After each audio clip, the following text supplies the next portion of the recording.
What's happening, guys? So today's episode of Tattoo Table Talk, I'm sitting down with my friend Ben Ashby. Ben is an OG Instagrammer, a photographer, a magazine owner, and a very good friend of mine. We go way back. He's also a collector of my tattoos. And it's got a crazy story, man. Every time we hang out, I hear stuff that blows my mind, and it's just so nonchalant to him. So I think we're going to have a really good conversation and do another great tattoo. So tune in.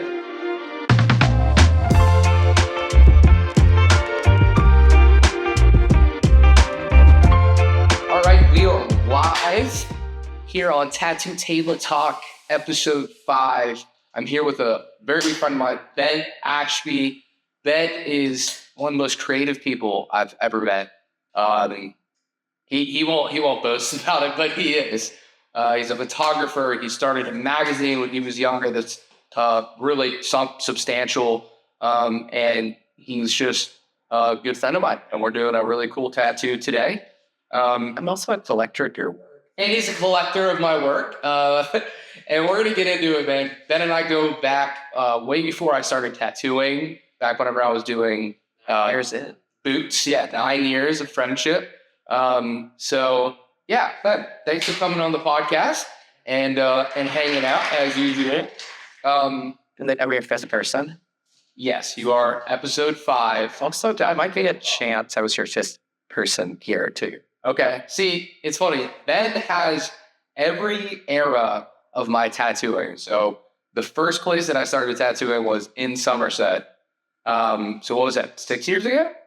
5 years? 5.5. It's pre-COVID. Probably about 5.5 years ago, we did this PE, and you can tell it's still a great tattoo. It's bolder. Like, my style has changed a lot. We've kind of just done different evolutions over the years and built up this leg sleeve, which is really fun. So we're getting to kind of almost out of space, but awesome. So usually what I do is we start with an icebreaker.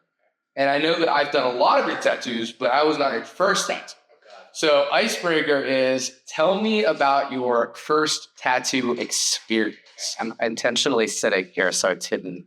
20, I'm 36 now, so 16 years ago, college, sat with the idea for a year before I got it. It's like, after a year I still want it, I can get the lyrics to drive to Incubus. Yeah, whatever tomorrow breaks over here.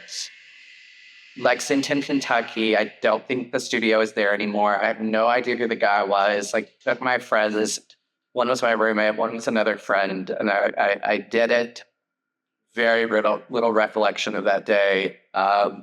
Still like it, but it is not a font that I stand by now. Much larger than I thought it would be. It's older. Well, I went in and I was like, I want this little bitty thing. And the guy was so nice about it. He was like, your muscles don't work like that. Logistically, the skin just doesn't work like that. We're going to have to work something. This was before fine line tattoos were... Yeah. I wanted like natural sort of reddish ink, very thin. And he gave me full on, I won't describe it on camera how to describe it, but I believe Brooke Hogan was one of his, really aging myself there, was one of his most famous clients. Oh, wow. Okay. And I think he had done like her Nuvo or a back piece. So, of the era. Yeah, stark contrast to what we're working on today. What are these flowers called? These are morning glories. Okay, so we're doing morning glories. We're kind of completing the lower part of the leg, and we're gonna get into it. All right, so we are going to get started on these morning glories. Now that we're through the icebreaker, like I said, Ben and I go way back, so it's nice because having a conversation with Ben it's familiar. But so I know that you grew up in like rural Kentucky. Tell me a little bit about that experience and what that was like, and also really paint a picture. I've been to Ben's house. Yeah. I've been to this town. Like, how rural? I live outside of a top 300, but we need to start by acknowledging that I don't have my gummy clusters or my nerds. Anything. So if you want to watch me go down, just know I'm 13 tattoos in, and I am still no, as bad with my blood sugar as I was when I don't worry, I have zebra cakes in the back. You'll be all right. You'll survive. Okay, so I'm from a town of 300. I live outside of it. I grew up there. Knew from an early age that I was going to inherit my grandparents' house. And my step grandmother moved out in 2020, and so I inherited this brand house that I've been preparing since I was 7 to take over. I'm not a hoarder, but I'm a great collector. A great collector. So my life is spent there and a lot of the road doing photography. And I can sucker my friends like Mark into coming to visit me occasionally. Pretty openly will admit I don't have a lot of friends at home. So, you don't have to keep all your friends from high school. Sometimes you can grow past that. Yes. So, Then, which we'll dive into, but you're being modest. You have a big summer event every year. The April is yeah. so that's right. so yeah. People make it out to Kentucky to see you. So all right. So growing up, very small town. What it was like probably population like 1,000 or something. It really was 300. 300. Yeah, that's insane. So I'm from one of those rural areas where there's one county high school. County, not town. County high school. My graduating class was 300 people walked, 200 people got diplomas. I guess the other ones were in summer school. I don't know. We don't have special. Yeah. But I grew up with this love of sort of rural aesthetics and rural life. I really this appreciation for the small town because my family has been on that farm for 8 generations. That's 8 generations. It's before Kentucky was a state. So insane. So your family basically, the roots run deep in that. Yeah. And we'll keep going. So, what about that area? Like, how did you balance finding charms and then also, like, obviously growing up, you're like, it's like me being from Sarsaparilla. It's a love-hate. You have this nostalgia, and you might find things that are, like, aesthetically pleasing out of nostalgia. But then you're also like, oh, shit. Like, I don't really relate to a lot of, right? Yeah, I went on a lot of vacations as a kid. It's always really deep within me that there is a bigger world out there. I think that's the saddest thing that I see in rural communities. Today and always, there are a lot of kids who don't get raised with the luxury of seeing beyond the fishbowl of be it the small town or the county. Yes. And I just wasn't that. And I knew if there was always a westbound train to get on. And, So when you were younger, knowing that you had, traveled and you had gone places, were you always with the frame of mind, like, I love this place, or were you ever like in that phase, like, dude, I'm getting out of this town? I always knew in some capacity, I'm the only child. I'm the only child of the only male. So I've known my entire life that the last name ends with me there on that farm. And there's never been any pressure. I don't like kids. I wouldn't be shocked if I don't end up having one in 4 years, but I don't love children. Yeah. And so I knew that I would always have some footprint there, but I don't really think I knew where I did that. I remember in college, I went to Franklin, Tennessee, so just south of Nashville. And at the time, it was a very quintessential small town, almost Gilmore Girls-ish. Now it's been sort of bastardized by Nashville's urban sprawl. But I said to people, I would love to live here because it's 2 hours from my house. It's far enough. Or like Lexington, Kentucky, where I went to school. I loved that. But it's also a part of me. In college, my focus was international diplomacy. And I'm going to move to the Middle East. I'm going to What the heck? I didn't even know that. I'm going to work on exporting U.S. jobs to the Middle East. and I was sitting in all these political science classes, and I thought, I'm going to learn Arabic, and I'm going to do all this. And one day, I was sitting in political science classes with these massive classrooms. I thought, to not care less, this is not what I want it to be.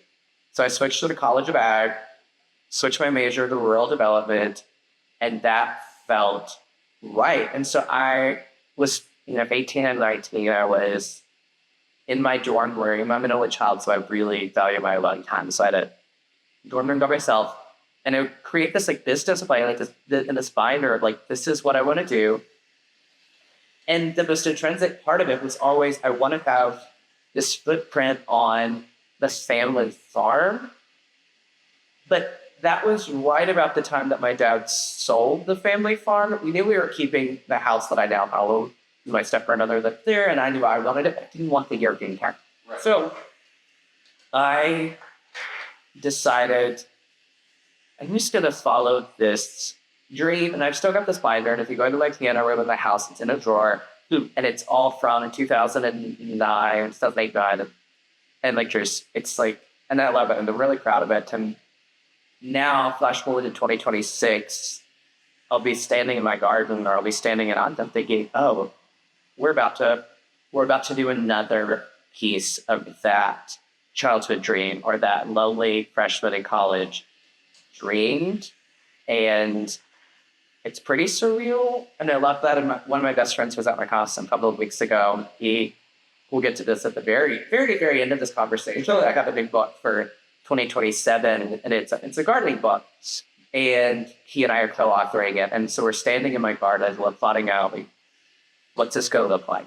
What infrastructure do we need to put in place? And I just turned to him, and I'm like, borderline on the edge of crying, like, Jared, this is another one of those dreams, like turning this garden that started in 1900 and has been like tended and worked by all of the people in your family. Yeah. Right? Yeah. And it is crazy, right? It's like a full circle moment, because this is what, like, you were 18. I was 18. Right? 18, yeah. And so, like, you're like, this is years later, and a lot of these things, I'm sure a lot of those things on that hypothetical mood board have come true. It's very much the power of manifesting, or just, I don't know, believing in yourself to a fault, which I think is probably more more delusional than mine. Yeah. To get back to your question, I have always had this romanticized view. Maybe it's because I'm gay. I'm from a very small town, like survival instinct. Yeah. I'm gonna romanticize this. You're gonna, as a kid, Leanne Rimes was my favorite singer. She was like, so I was deep into country music. I'm a kid of the 90s. My cat was named after Lizzie McGuire. He never missed an episode of Martha Stewart Living back in the day. Mike has done a Martha Stewart tattoo right here if you're curious. Yes. I just always sort of romanticized this life that I wanted. And I'm not sure I ever knew anything but you're going to make this happen.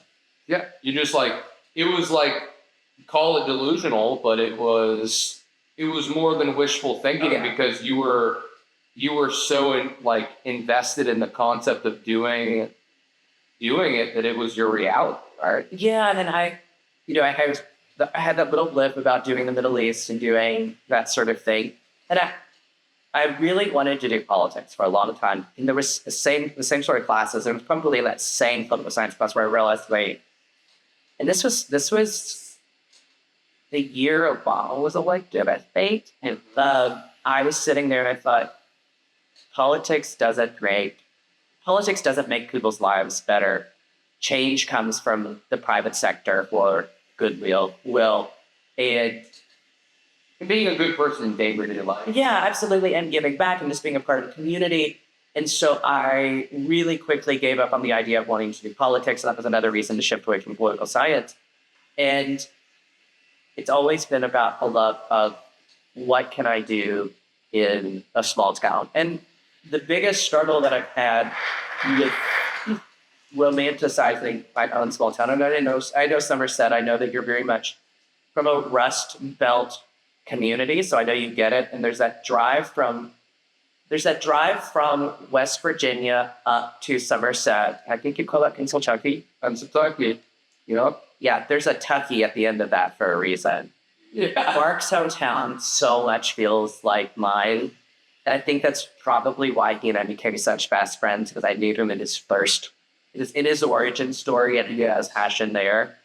And a big lesson for me, and I know he's also had that lesson, is can't always grow to your full potential if you're planted in a rusty spot, but you can always grow to the potential when you surround yourself with, like, rising tides rise all ships.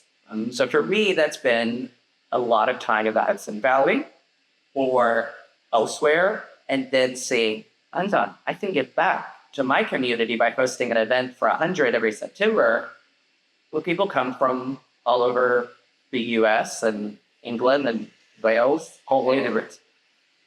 And then I can invite my community to be a part of that. So yeah, and so like backing up a little bit, I think it sounds like obviously you realized that if you wanted to allow these goals to materialize, you knew that you had to have some sort of balance. And that's what I think it is, really balance. You couldn't be just in Kentucky. You had to be other places, and you would be creatively, like, restrained.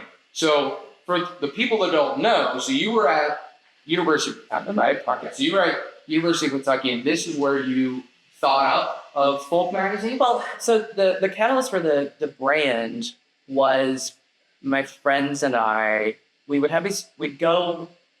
I love photography, and now in 2026, I will tell you about I'm a professional photographer. But for a long time, I was really happy being an amateur photographer. And so it started, I was 11, we were in Yosemite. I can tell you very long-winded stories, like any good Southern Baptist. So 2000, or no, I was 11, this would have been 2001, standing in Yosemite on one of the bridges that crosses the creek there. And on the back, to my back, I've got the tan, or athlete rather. To my front, there's this tree, and you can go there. I've gone there since, that leans over the creek. And I thought, this is so beautiful. And I found one of my mother's old one-shoot cameras, just like a digital of, the early areas of digital. I took this photo. I saw, I want to make good. I want to make this into something.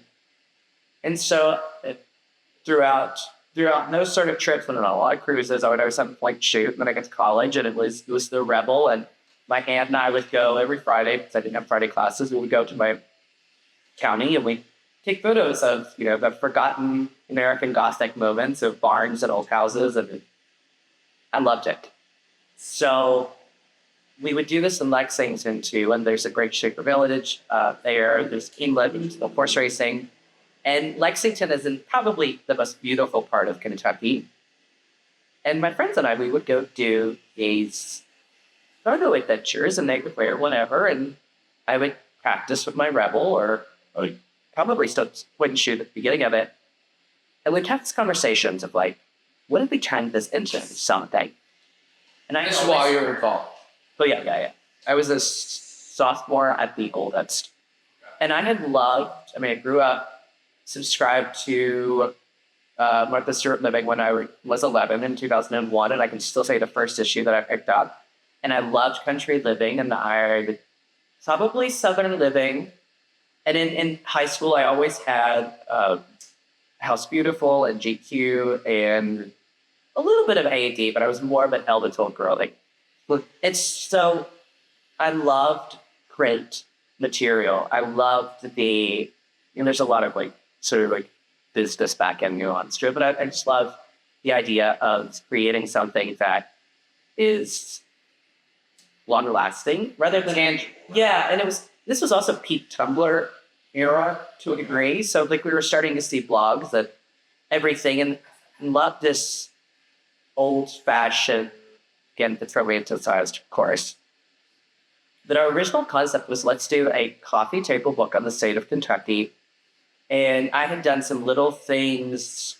So it was kind of like Kentucky photos. Yeah, it was landscapes, because my friends were from all over the state of Kentucky, and I had gone to Pikeville at this point, and I had gone to down there, some Rosen town, I don't even know what area, but sort of Eastern Kentucky, and I knew Western Kentucky at the back end.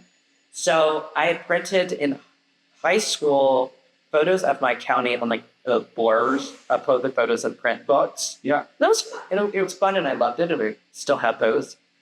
So we thought, we'll do something, but we'll find a printer in Lexington that can do it. And one day, this friend of mine, we were at there's a restaurant called Ramsey's in Lexington, and it's right back of that. I should be this really saying anyway, this movie is.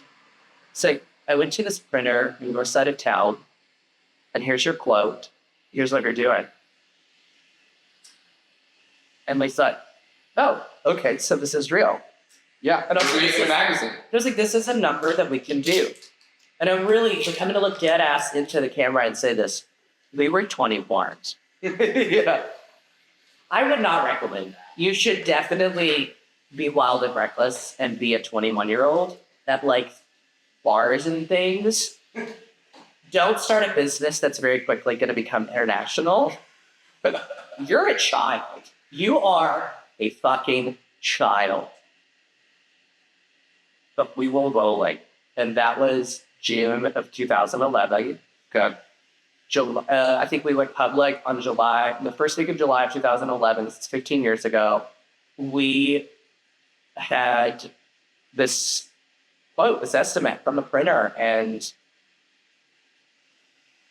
we went with it. And our first issue came out in September of 2011, and it was a fall issue because I'm great at fall. I grew up selling pumpkins as a kid. And your color palette with your photography. I mean, Ben's photography. Like, back then, I shot the cover.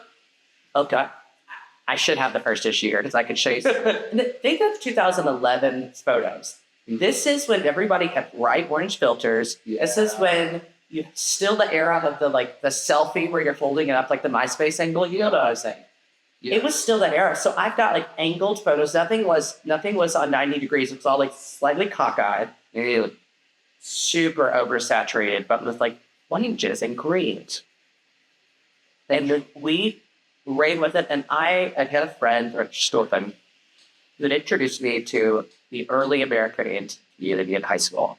Like primitive, sort of folk art. And I knew that world. She used to host like markets, like bar sales at our house. And I met a lot of them. And so she helped put us in that world. And so that aligned us. And we created this brand that was all about, I forget what our first tagline was. It was like celebrating the American story. This is folk magazine. Oh, yeah, this is where we are. Yeah, we're up to that.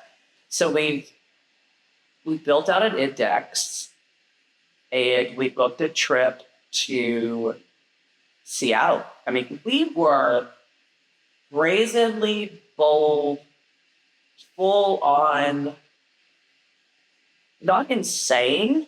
We were 21 and fearless. Yes. And I have spent so many years wishing that I could recapture that fearlessness, but also probably maybe not. The best thing is I definitely worked myself to complete burnout. But it was exciting, right? It was so exciting, and it was like opportunities were falling from the sky, and I was not a famous. I was like, I had stepped into one of my dreams. Yeah, I stepped into this dream of, and we went viral on Facebook, and it was. Yeah, tell me about that, because so one of the things I wanted to talk about is like Ben and I have, first of all, we have so much in common, which is why we were friends. Like, you know, I started my last business, this boot company, which is where I met Ben. It was very Americana-esque when I was 19. Ben started Folk Magazine when he was 20. And so we could relate, like we were beyond our years in our experience. Yeah. So but people expect you to show up as a 36-year-old. Yes.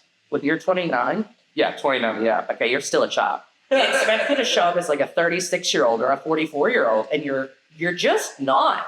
But you're having to stand in that. Yes. And what a great set of lessons you learn. Yep. I remember the first time I met Mark, I was obsessed with his boots, and his mother was there working the booth with him. And if he tells me I need to cut this, we can just take a little bit break here. Let's do it. So we have this mutual friend who used to host American-made markets, called American Field. So my first issue is out. It is September 2011. My first event is at the Country Living Fair in Columbus, Ohio. A friend of mine who's my back cover advertiser. She's like, you're going to do a signing at the Country Living Fair. And I'm thinking, okay, I'm some little indie, nobody magazine publication from college. First is not going to care. They're like Carol. So we're there, and I'm so proud of these photos. I used to wear antique boots. I still have them. I collected red wigs, and I wore my dad's old riding boots, still called boots.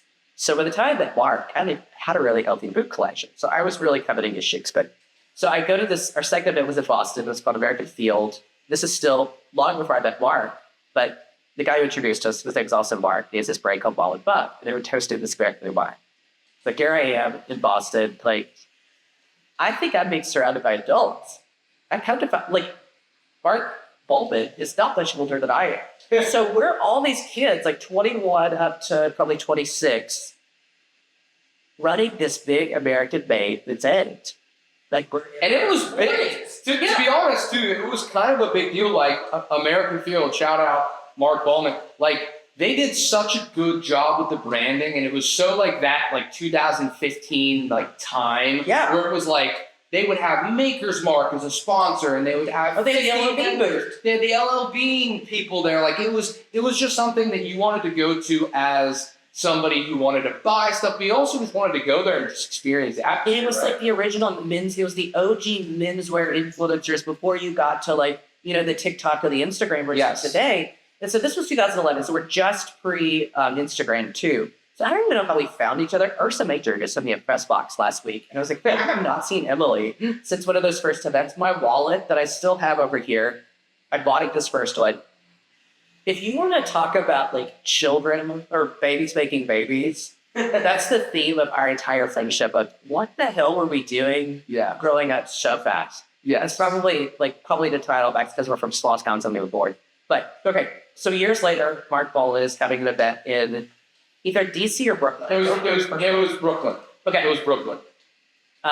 Mark and I had stepped out for a few years, and so Mark was now one of the vendors. I was there just shooting it and being a support friend to Mark Bowman for the event. And he had these shoes, this Mark here. He had these boots that I was in love with. And he was this sort of quintessential looking guy from Pennsylvania, had the big oversized, it's what brand was your jersey, your old school baseball jersey? Oh yeah, it was it was funny. It was literally a jersey that I found at a flea market. Okay. Like an actual antique baseball jersey. But yeah, I was very Americana. I was in my Americana era. And he's there with his mom, and the team that put on American Field are just those dudes are effortlessly cool. They've got tattoos, they've got the watch cap beanies. So Mark is in there. I'm just smitten by the shoes, but I'm also thinking, dude is too young. He's about to get his ass handed to him. Godspeed. Didn't think it would play out like this, but here we are. So we became friends from that. You gave me a pair of boots. I think you gave my ex a pair of boots. I think. Yes, I do remember that. And I love them. And it's the first pair. Is this the first pair? No, the first pair would have been the Chelsea's. The Chelsea boots were the ones that I launched on Kickstarter, and that was what started this whole thing. But it's funny, since then, Ben has had every iteration of my former guy. He's probably the most avid Mark Albert boots collector out there. But we actually, this is how cool my friend Ben is. He has a freaking tattoo of one of my boots. I'll show it on the camera at the end. But so yeah, it's that quick, literally. So yeah, we had a lot in common with that. And going back to your thing, how I think you saw me as a younger brother in a way, because you were dude, you are so high energy younger brother. I'll give you high energy, but at the same time, I think you saw a lot. At that time, you were probably 27 or something like that, and you were oh, dude, you're just in your maiden voyage with this business shit. I've been on this for a while. Good luck. Yeah, the boots are gonna fall out from under you. I don't know when it's gonna happen. It's going to happen. It's going to happen. We've got to make sure this kid is well taken care of. And the fun thing was, and it was never that we were talking behind Mark's back, but it's every one of us who was older, be it means just a few years older, or some of the older people in the room were American made, man, continue. We all know how this is going to be. It's action project. And you are literally bootstrapping it when you're in the American made world. And I applaud those people who are still in it. But I must admit that my current world, and I know your current world, yes, is a little more profitable, and that it feels a little better. But So So I think what's interesting about that whole situation is, like, Ben and I got to know each other with that, but we connected on the creative level, we connected on the business level, and then what I was doing at the time with Mark Albert Booz fit perfectly into like the narrative of a lot of what he was working on. oh yeah, magazine, small town. because he was Somerset, the boot factory was your. it was my passion. Yeah. And it was so authentic, and it was I really was like putting on, and I think that's why we also became friends, because at that time Folk Magazine was doing profiles on small makers and how they got into that, and so that's where we became friends. But let's back up your story just a little bit. So you started Folk Magazine, you're running with it. You were in college, you're traveling around, and at what point did you realize, like, because I want to touch on social media, but like at what point did you realize, like, oh shit, this is way bigger than me, and you took a step back from college and stuff, like, because it was so intense. Like, walk me through that.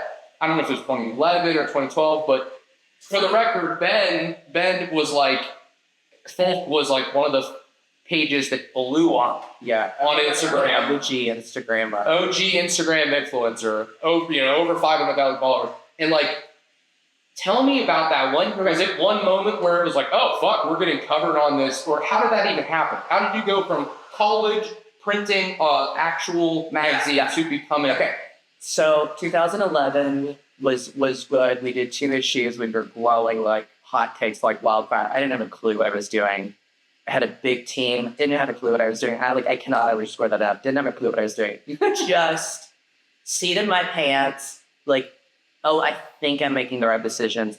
Didn't have a lot of peers, but I had a lot of places that I had intimidated. And so now, 15 years later, like, friends of mine who didn't know me during that time are like, so why do you know I do this or I do that? I'm like, well, just things. Or I'll be like, oh, this one time I was on set here, or I was in this meeting, or I was at that, and we were like, why do you own this? I don't know. I was in a meeting with the former owners of Woolrich, discussing their move to Italy, or I was in the LLB factory with the longest tenured employee, and we were shooting his story before he was retiring, and there we are, like him making one of his last pairs of boots. It was so fast, it was so big, it was completely surreal. And again, we're before Instagram, and so it was all sort of word of mouth. I don't think it's in my bag, but I have the first great order that I had from Barnes & Noble. And I could go into all these Barnes & Nobles and a lot of grocery stores. I forget how many locations, maybe a couple thousand locations across the country that we ran on across the globe. Dude, that's insane. Were they reaching out? Were these stores? Well, I had a distributor. I had a distributor. So it was legit set up as a magazine at this point. I've got ad sales. I've got contributors. I've got budgets. I've got host stock. I've got printers that are doing all this sort of things with fulfillment, and I've got wholesale accounts, and then I've got distributors. It's running as a full business at a capacity that I, at 36, would not dare take on. And you were what, 22? I was 22. How long did it take to really like get to the point where you were in grocery stores? Like 1 year, 2 years? Like, it seemed like it was really fast. It was really fast. So when I think of how fast it's almost terrifying. Is, did you really savor that enough? Yes. And I don't know if there was a way that I could have savored it. But so, my ex, who really started it all with me, is 6 months younger than me. And so we're making all these decisions. And I'm still trying to go to class, but I'm watching my grades fall. And my advisor, I'm in a world development program. And so my College of Ag at the University of Kentucky could not have been more supportive, and just absolute amazing. And I need a class here. Hey, you're big. So call. I see this. And these are, okay. And it was fine. Yeah. Your college, you were talking about. Yeah. So my college, the College of Ag University, they could have been more supportive, because I'm a success story in that moment. And so I went to my advisor, and I was like, I know you're a subscriber. You see what I'm doing. I am going to fail this semester if I don't. I don't know what I need to do. So we switched me over to taking online classes. I was still trying to go to class. I was still trying to do the ones that you had to do in person. I did my senior thesis class about myself. And there was a guy who had left UK early to go play for the Packers. And he would fly in from spring training and he would do all his work and his presentations and that thesis. And I thought, if he can do it, I can do it. But then it took me until 2022 to actually walk the line, get the diploma, do the cap and gown. And at that point, because I had started in 2008, I was going to walk. I didn't care. And it was purely for me. You were just doing it because it was like, I want to check this off the list. My grandparents had given me the money, and my step-grandmother, who it wasn't her money, it was my real grandmother, she'd always told me, you have to finish this, out of respect for your grandparents. And I thought, I have to do this before she dies. And I think she was 95 at that point. So I was like, time is ticking. She ended up dying 4 or 5 months after. So she saw it. Oh my gosh, yeah. And she was UK basketball, one of the winningest programs in the country. She was blue UK fame. And so I thought, I've got to do this. And I did. And it's one of my greatest achievements. And also my fun cocktail fact that it took me 14 years to graduate college. Yeah. And you were a little busy in between. I was. And there I'm walking into underneath Rep Arena.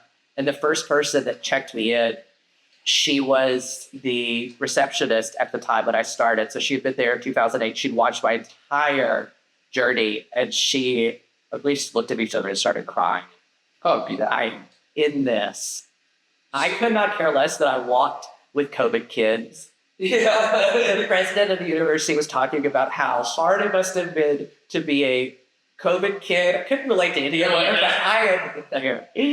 So, all right. So, with Folk, I wanted to talk to you a little bit about social media. Yeah. You guys blow up on social media. Yeah. You become early Instagram influencers. And now let's talk about how it was back then on social media, running a brand where it was a lot of aesthetically pleasing photos viral versus transitioning over the last really 10 years. Now it's all about fast videos and stuff like that. And it wasn't that at all. It was, so 2013, I think it's when Instagram went to being a social platform versus, you could edit photos, sort of like ISCO at the time. And I was a really early adapter because I used it for its video or its photo editing. Just for me, Instagram had a better user interface than VSCO did. So I was sort of a late adapter to VSCO.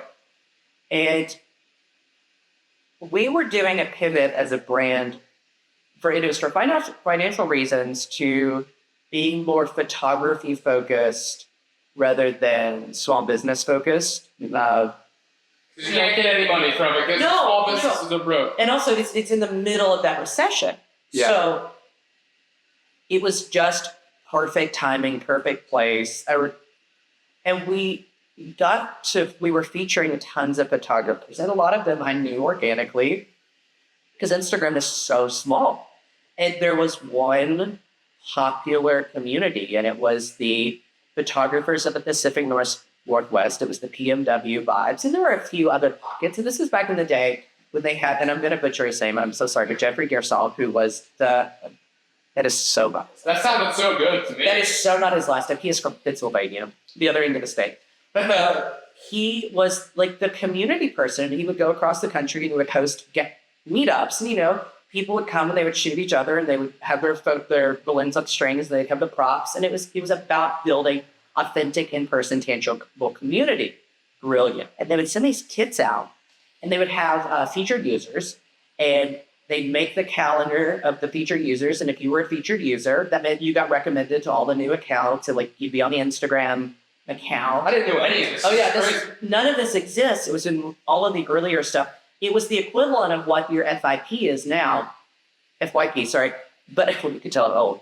But it was all curated by Instagram. So if you got on this wavelength, you were You were gonna blow up. You were guaranteed 40 or 50,000 followers within a week because you were just on the equivalent of the For You page. And you guys were already big on Facebook at that point? We were big on Facebook, so we had that natural segue over to Instagram, even though they weren't owned by the same person, the same team at that point. And Folk was never a featured account because we were always a business account. My ex was featured, and we were just in the right circles at the right time. And I was really smart to feature photographers, and I sort of knew the vernacular of working with photographers. On Folk's page, you would Right. for photographers. And I knew the vernacular of navigating, like, featured people just because of the magazine world, the print world, and knowing that. And it was like, we need to make this in a way that feels authentic. By then, I think we were the Live Authentic hashtag. I think we swapped. I think we picked that up from telling the American story in 2013. You'll notice I have the authentic touching. Yes. For that, and so I would do these daily takeovers where I would go to these photographers that I loved, and they were growing really fast at this point, like 1,000 followers a day. And I would say, this was back in the time when there was no algorithm. And so you could post like hourly, and people loved it. Yeah. And there was no sharing, there was nothing. It was just like you had to follow it, there you saw it. So I would have all these photographers text me, and there was no DMing. I don't know how they would reach each other. It was probably in like comments, like, okay, text me, here's my photo. Yeah. So they would text me 10 photos and 10 captions, and it would be like, tell us about yourself, tell us about what the photo is. And it was the equivalent of like a digitized sort of editorial story like you would have in print. But I also knew I got all the marketing of people posting on their own feed, because part of the agreement was they had to post this graphic that said, today I'm taking over Folk magazine. Oh, see, that's so smart. It's like cross-promoting before cross-promoting was even a thing. Yeah. And to the credit of the person that came from, in the Sybil Shepherd movie, Martha Inc., she's pitching to Time Inc. about the idea of launching Reliving, and she had already had the show. I think the show came second, the magazine came first. She had the Kmart line, and she was like, "It's about brand synergy." And so that has always been a driving factor in everything I've done with my brand. Is like, how do you build synergy? And so by mind, it was really just, okay, we're going to work with these people. They're going to promote us. We're going to promote them. We're going to provide. We're going to provide for each other. It's going to be really rising tides rise all ship. So that changed the trajectory of my life. Forever and always will it change this trajectory. All of my closest friends I know because of Instagram, like without question. And because it just expanded your worldview. Like at that point, you were doing well. You were in Kentucky, but it was still like, you were saying like Folk was started out, you were featuring stuff about Kentucky, and then you were in retailers and you were in Barnes & Noble, but it was still probably like relatively niche until like it was all about this early American style, small towns. Definitely the target demographic was older, was like very much older and white. And then that's just what was on the table when we came in 2011. So this put us in front of a global audience, and it took me in front of people my own age. Right. And it became aspirational. And so the next evolution of Folk, once you guys were blown up, walk me through that interim period before I met you, like circa 2017. Like, what were you guys doing? At that point, you already left school. Yeah. But like, how was it running a magazine? Were you in New York a lot? Were you, like, what were you doing? You didn't know me during my deep depression years. Deep depression years. You didn't know me you knew me during my fat phase. I knew it during your second depression years, like winter. I'll say depression winter. 3 years ago, yeah, whatever. Anyway, That's because a tornado hit my house. yeah, that wasn't fucking a little trigger. Try navigating insurance with State Farm. That'll put you in depression real fast. Yeah. But no, so 2013, we were in deep with print, did all of this distribution. Did everything. And financially, it just wasn't making sense. And so we had to do a very, very hard pivot to digital. So we pulled all of the newsstands. We went to digital, and then we would do like one really beautiful issue a year that was like printed at Artifact Uprising. It was like the best of the best. And because we had Coffee table. Yeah. I have them. They are amazing. and because we had the backbone of Instagram to be the content propagator for that, we were able to do that hard shift, and it became really heavy on beautiful photography, with really beautiful American made, and that allowed us to step a little bit more into the luxury market of like, and I would consider your boots in many ways, they were an American made luxury, just like a South bag that I have over there, or the things that I'm wearing are for today. So we had to have the digital component, and thank God that we were early adapters to social and to Instagram. It made that a lot easier of a transition. And so by 2016, 2017, I was so burnt out. My ex and I broke up we broke up and then we moved out of our shared house in 2016. And I thought, I'm going to go to the 48 states. I'm going to go out of the country a lot and just going to travel. I'm going to go as deep into Instagram and into social. And I'm going to learn to be a really good photographer. But by 2016, I thought, oh, I'm a good photographer. And I was shooting a lot for brands at that point. And I could probably call myself a professional. And I was doing so much work with B&H Photo that I probably should have been calling myself a professional at that point. But they would take me on their road trips. We would do a lot of things. And I was doing influencer things with like Cadillac. So I was deep into the influencer world. Yeah. And at that point, it was more about... You work with Cadillac? That's so cool. Just like, this is the thing with Ben. This is why I love hanging out with him, because he's so nonchalant about shit. He'll just like, he'll be like, oh, I was rubbed shoulders with Martha Stewart last month. I'm like, what? That's insane. But anyways, keep going. So it's like, there's negatives and there's positives. I mean, how many hours do you work a week to have the studio of your dreams? It's like, there's always the positive and the negative to it. It's so cool. For me, it's always about staying really humble, because there have been rough eras that I don't ever want to go back to. And there's a depression eras that I don't ever want to go back to. And there were definitely years where I couldn't get out of bed, and it just sucked.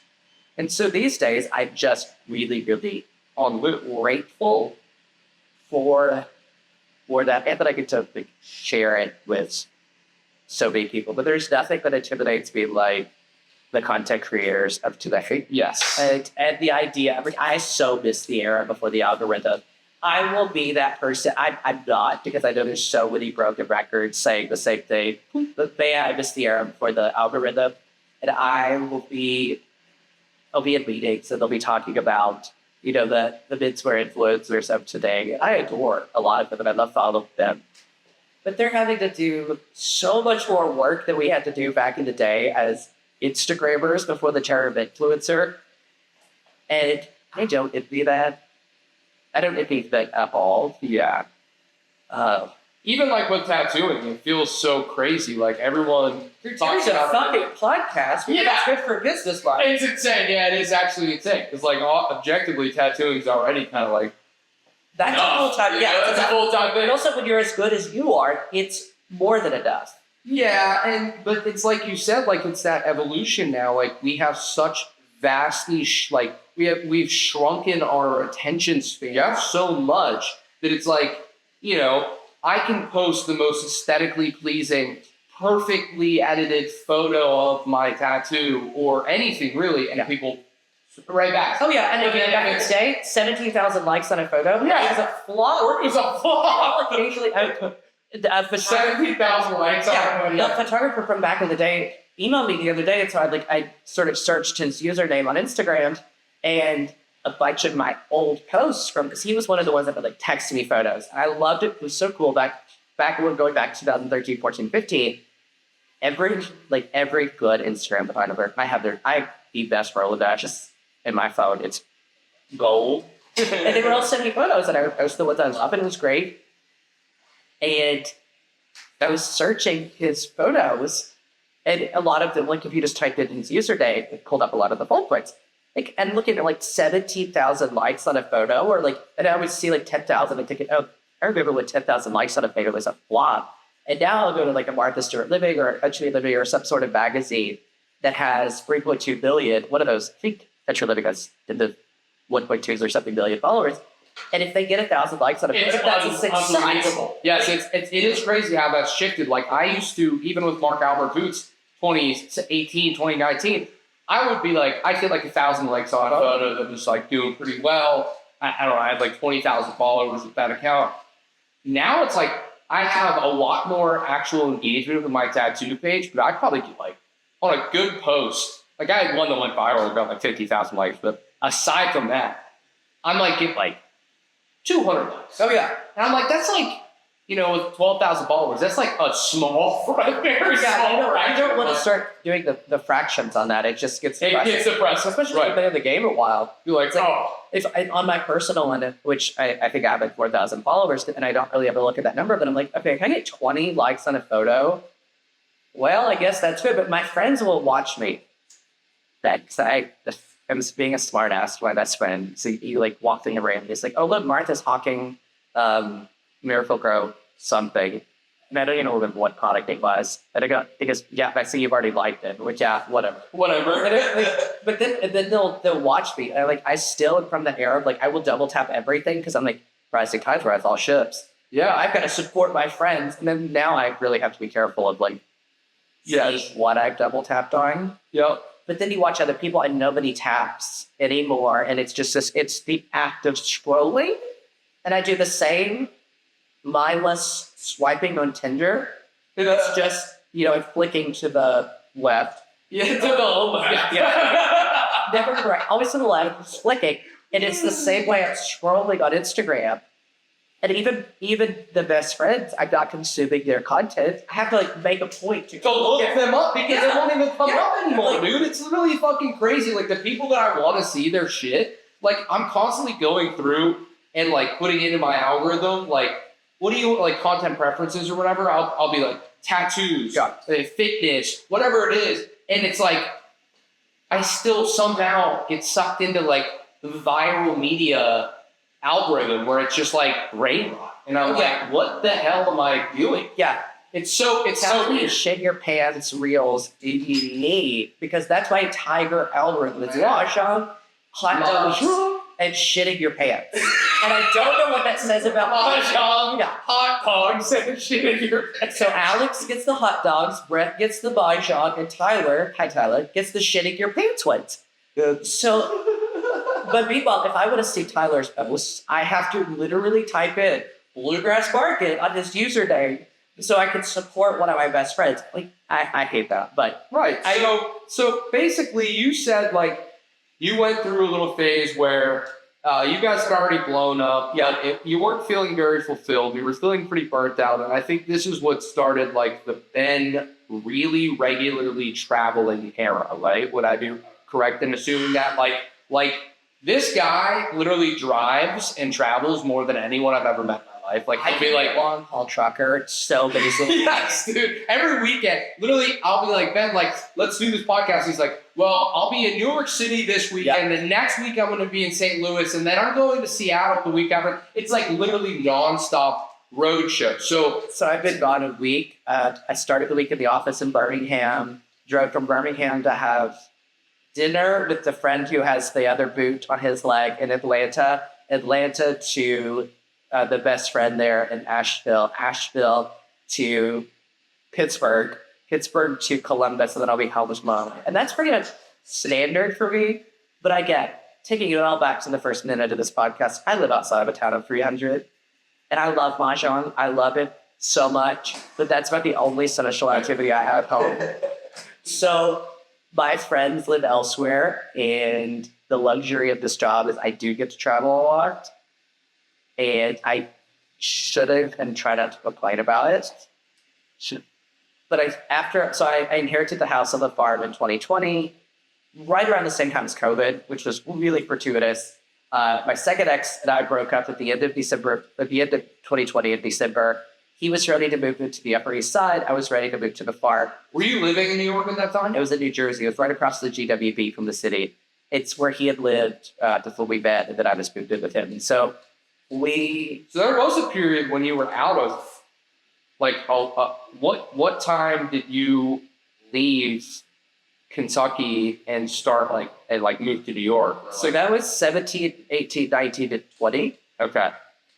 And that was when I really invested myself in the Hudson Valley and in New York, and it was fantastic. So when I went back home, I loved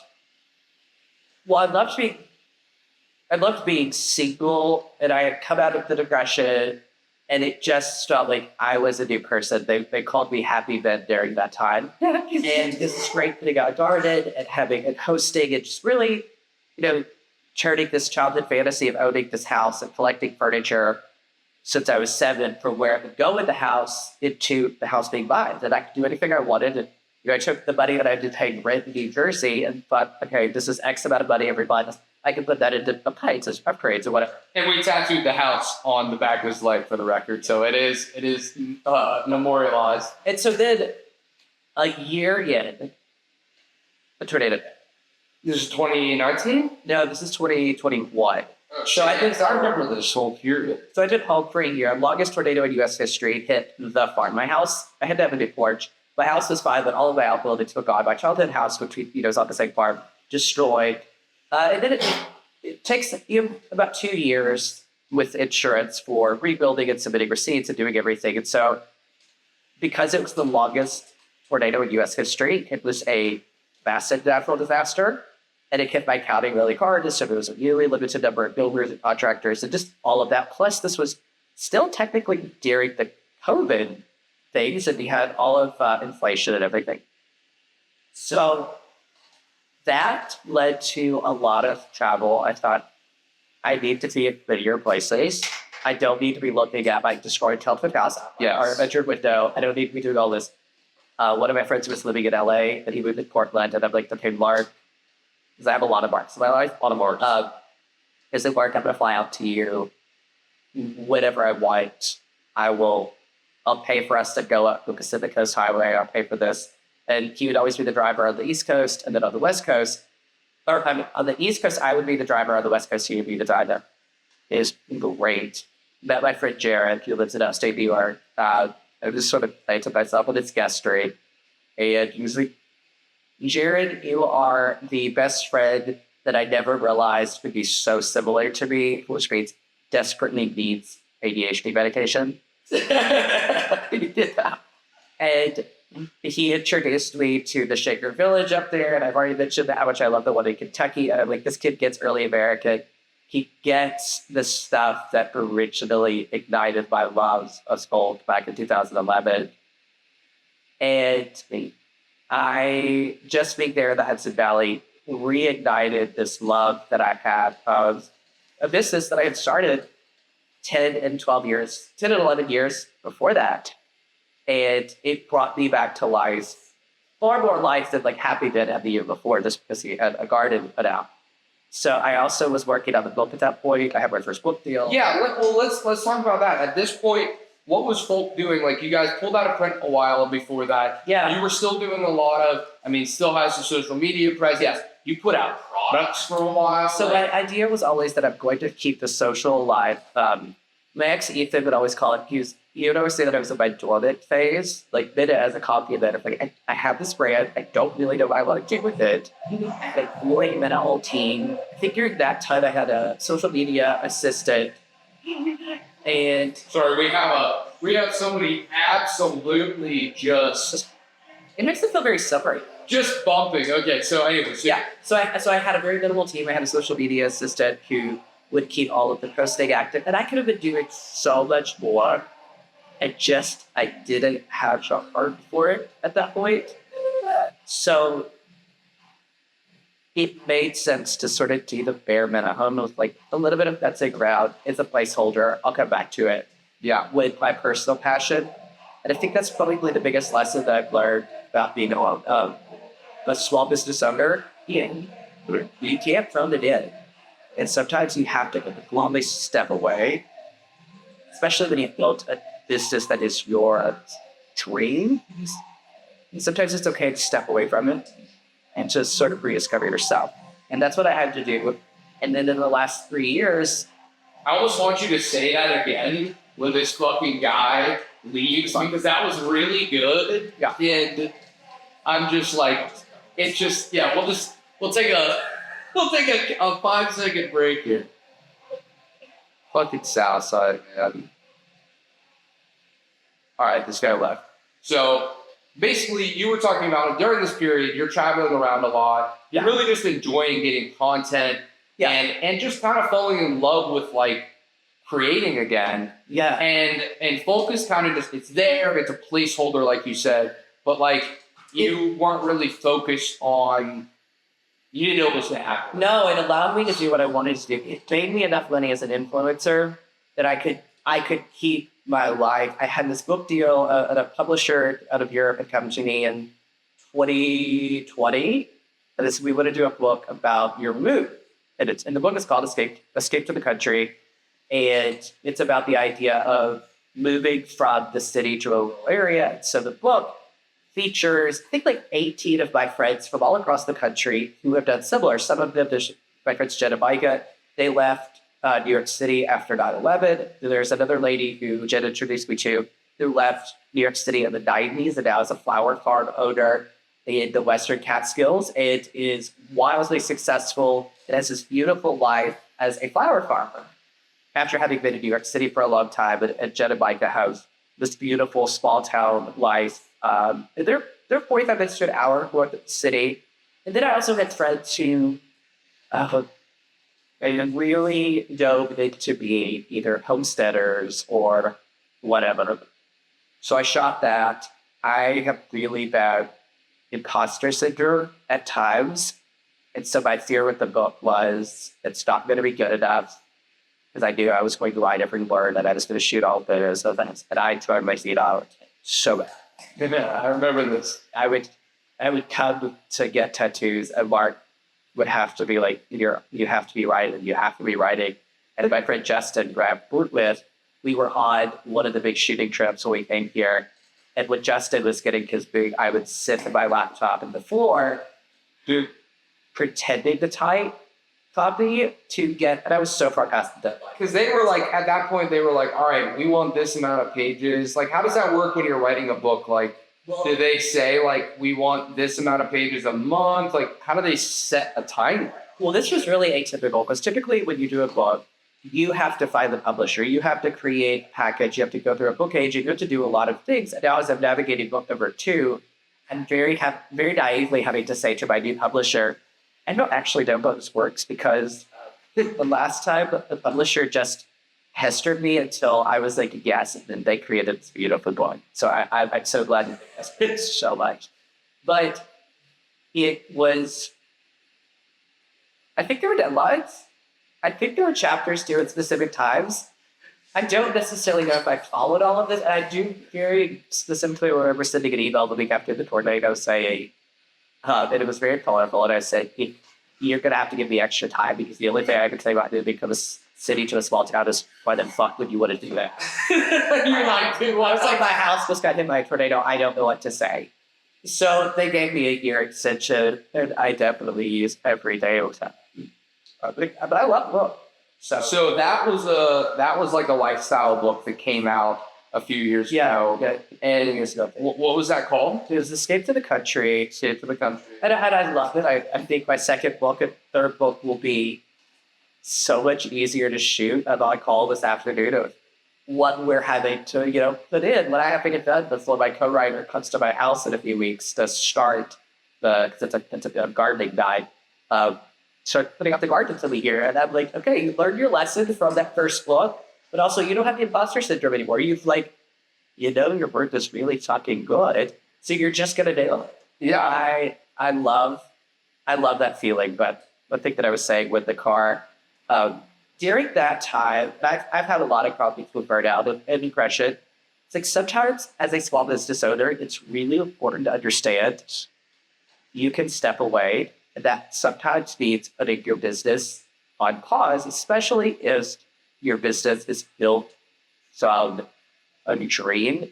Because your business can't be successful if you like fully invested in the conceptualization of that. And that doesn't mean you have to be your CEO. That doesn't mean you have to be running the day to day, but it means you have to be very conscious of, okay, I've got to step away. I'm not in the right frame of mind, not in the right space to do this to the level that it deserves, business or my dream deserves, because you forget and you're in it. And I think this is, I'm so humble about everything I've done. When you're in it, you only see the failures. You only see the darkness. You don't have the luxury of seeing, oh yeah, I met all my best friends, or oh yeah, I can go anywhere in the world because or I'm always one DM away from, I don't know, I had a $2,000 or $3,000 bed sent to me last week.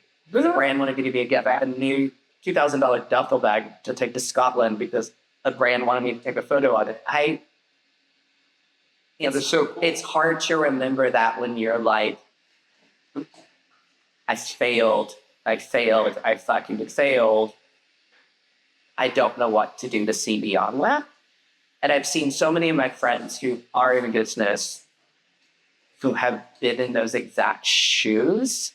And I feel like that's one of those lessons that I can look directly into the camera and I can say that over and over and over. But until you've been in it, and I know you've been in it as much as I've been in it, you don't get it. You don't get it. Yeah, and I would say, like, for me, I used to say, this is like a little bit grotesque, but I used to literally say, like, if Mark Albert Boots fails, I'm going to kill myself. Like, I was 100% committed to this idea that, like, there's no way that this isn't going to materialize into what I had, and I had such an extreme personality that I was, like, exactly like Ben just touched upon, like, I never stopped to smell the roses when milestones were being reached, when I hit this amount of followers or hit this amount of revenue or met these people or got these brand deals or whatever it was.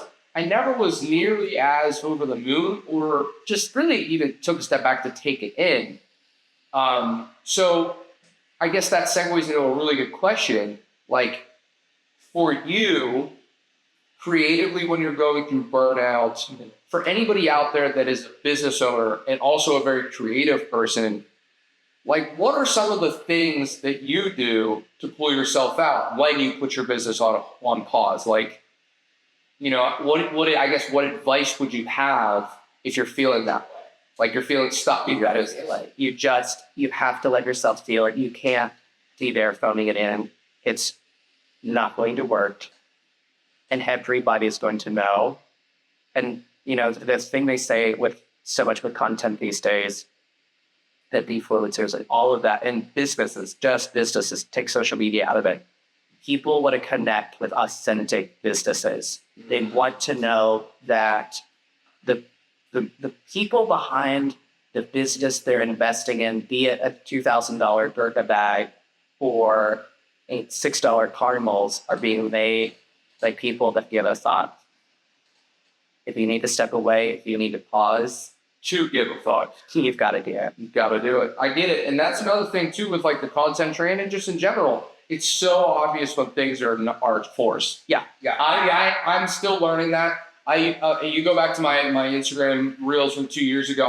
I would have the perfect framing, and that would be mewing. And it's like, you know, I was like, oh man, that's a very unflattering angle with me. I could never post that to the world. And now it's like, you know, the video that the only video I've ever had that went viral was just captured on an iPhone. I'm drawing little fake tattoos on my nieces, and I thought it was cute, and my sister-in-law thought it was cute, and decided to capture it, and that got over 500,000 views. And I think that speaks to the point of, like, you're always going to do best when you are authentically being yourself, especially in business and small business. So I think that's a really good point. You got to just feel it. Last thing I wanted to talk about is, like, do you have any little pieces? I know you touched at the beginning on another book. Like, what's this year for Ben? Okay, so the last couple of years, I have dabbled in video content, but I knew I had the luxury of not diving into video content until it felt right. I don't have a super outgoing personality. I'm very short. I'm very succinct. I know my strengths and my weaknesses. There is no bullshit with me. In business meetings, it is great.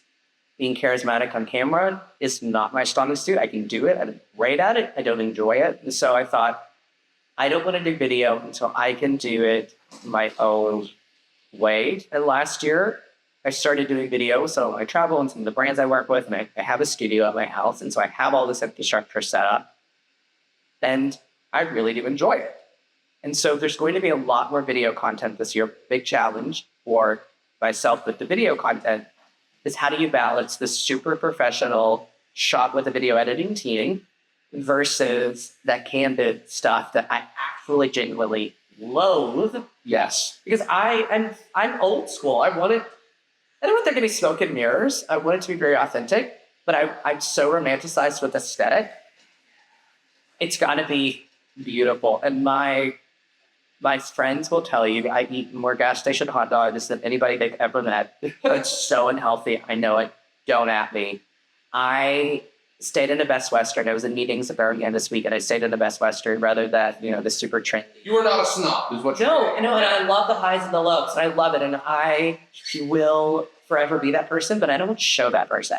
Yeah. So it's hard to navigate that in a world like what we're saying, where that authenticity has to sort of be a driving point. So I'm figuring that out this year. I'm working on book number 2. It'll come out 2027. And book number 2, is that the cookbook? No, cookbook is shelved because cookbooks are super oversaturated right now. So this will be a gardening book. Probably shoot a cookbook at the same time, just because of gardening and cooking are so intrinsically tied together. For the record, Ben can throw down, as I'm sure you would assume, him being such a Martha Stewart fan, but every time we hang out with Ben, or the times we visited him at his house, or when he comes to visit us, there's always sure to be some cookies or a bun cake. Oh yeah, or something that's going to make me fat and happy. So that thing, this trip was at the end of my trip and the start. It's okay. So working on the book, this year just really leaning into video more than anything. And that everything. Getting comfortable with it and trying to navigate this new era of social media landscape, I suppose. Yeah, being okay saying, I don't like being on social media. I really prefer in person. And that's one of the craziest things about what I'm realizing. Like, I know Ben, we go way back. Ben is the type of person that didn't even have internet in his house until like a couple of years ago. He literally would watch VHS tapes. Like, it's so crazy how like just low key he is. And then he has this massive social media following. So I think that goes to show, like, I do have 2 Starlink in the house though. Yeah, you do. I have the one on my house, plus I have the Roam. I know, because now I can call Ben and he can actually talk. But yeah, I've never had a landline, but close to it. Close to it. But I think the point goes that, with social media, a lot of it is smoke and mirrors, a lot of it is played up. And I think a lot of people for so long, for 5+ years of this like constant, like, this is the best version of this, and this is the best version of this, and if you're not doing this, you're shit. Oh, fuck that. I'm down. Yes. Outside of fucking garden. Exactly. So it's so There's your important. soundbite. Yeah. It's so important to balance. It's so important to balance real life interactions, time off of our phone. These things are really fun that we get to do, put ourselves out there, promote our businesses. But I think it's very important that we have a life that's our own, that is human, that is off of the phone and off of social media. This is not that dissimilar to what we would talk about anyways.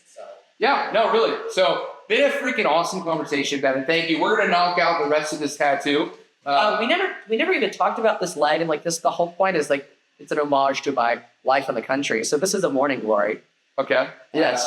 Because I love morning glories. This is where I put those and all of these are elements from my life. That's Cracker Barrel rocking chair. Yeah, Cracker Barrel rocking chair. How's the show of this? He's got the house. He's got a camera there that we did. Some strawberries. Like our strawberries. There'll be a blackberry here. We're manifesting this with apple. I'm sorry, apple. Yes. So manifesting that. We've got the boot because we love more pumpkins because I grew up with pumpkins. Peony or peonies, as we say in the South, because those are at the farm, and then my Martha tattoo. And the number man. Oh yeah, because it reminds me of one of my grandfathers. Amazing, amazing. Well, fantastic conversation. I think it was pretty natural, and so thanks for coming, man. We're gonna finish this up, and we'll give you a look at that, and tune into the whole thing. Yeah, thanks.